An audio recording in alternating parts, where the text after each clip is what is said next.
नमस्कार साथियों। तो ये देखिए, बहुत बड़ी खबर आई है कि सुप्रीम कोर्ट के फैसले से अस्थायी कर्मचारियों में खुशी की लहर।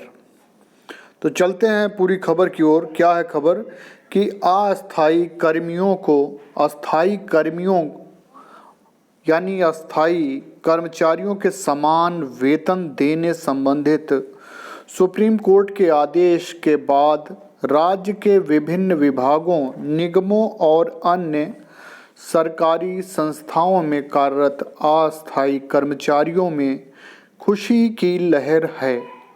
तमाम सरकारी विभागों में अस्थायी संविदा उपनल कर्मचारियों की संख्या अब नियमित कर्मचारियों के बराबर ही हो गई है।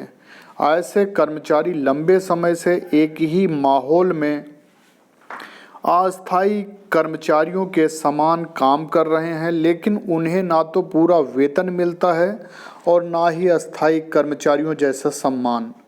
कई जगह तो अस्थायी कर्मचारी अपना पूरा सेवा काल ही भविष्य को लेकर जारी असमंजस के बीच बिता देते हैं। ऐसे में सुप्रीम कोर्ट के ताज़ा आदेश से उनमें उम्मीद की किरण जगी है। और क्या कहा है विद्यासागर की तरफ से, क्या आया है कि अस्थायी कर्मचारी इस राज्य की रीढ़ हैं। कई मौक़ों पर ये अस्थायी कर्मचारियों के मुकाबले कहीं ज़्यादा काम करते हैं। सुप्रीम कोर्ट पहले भी इस बाबत आदेश दे चुका है। अब सरकार को चाहिए कि कर्मचारियों के हित में जल्द से जल्द इस आदेश का पालन कराएं।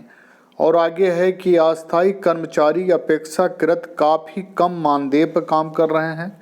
उन्हें अस्थायी कर्मचारियों के मुकाबले कई सुविधाएं नहीं मिली।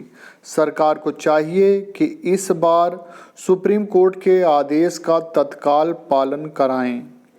विवेक भट्ट, अध्यक्ष, प्रयोगशाला कार्यालय, सहायक माध्यमिक शिक्षा। तो ये कई विभागों के लोगों ने अपनी अपनी प्रतिक्रिया दी है और बहुत अच्छा बड़ा पॉजिटिव रिस्पांस है।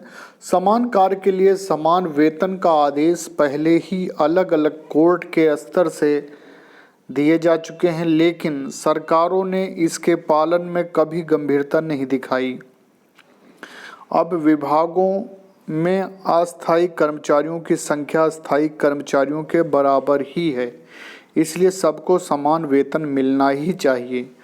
अशोक चौधरी, महामंत्री, रोडवेज कर्मचारी यूनियन। और देखिए अरुण पांडे, महामंत्री, राज्य कर्मचारी संयुक्त परिषद की तरफ से क्या है कि सरकारों को चाहिए कि कोर्ट के आदेश में व्यक्त भावना का पूरा पालन करें। साथ ही यह भी देखा जाना चाहिए कि कर्मचारियों के मामले कोर्ट तक जाएं ही नहीं। इससे सभी को अनावश्यक व्यय उठाना पड़ता है। ये अरुण पांडे, महामंत्री, राज्य कर्मचारी संयुक्त परिषद। तो बड़ा ही गुड साइन है और इसके लिए ज़रूरी है कि सभी कर्मचारी एकजुट होकर रहें और संगठन को मजबूत करें, जिससे आगे आप लोगों का भविष्य उज्जवल हो सके। क्योंकि ये समस्याएं आपकी हैं तो लड़ाई भी आपको ही करनी पड़ेगी। किसी भी सफलता का कोई शॉर्टकट नहीं होता है और कहते हैं इंतज़ार करने वालों को सिर्फ उतना मिलता है जितना मेहनत करने वाले छोड़ देते हैं। तो इसलिए इंतज़ार नहीं करना है। अपने हक की लड़ाई के लिए हम सभी को एकजुट रहना है और जब भी आवश्यकता हो सभी पूरे तन मन धन के साथ खड़े होकर अपनी लड़ाई लड़ें। बहुत बहुत धन्यवाद। और जिन्होंने अभी तक हमारा चैनल सब्सक्राइब नहीं किया है तो सब्सक्राइब कर लें, बेल आइकन दबा लें। बहुत बहुत धन्यवाद।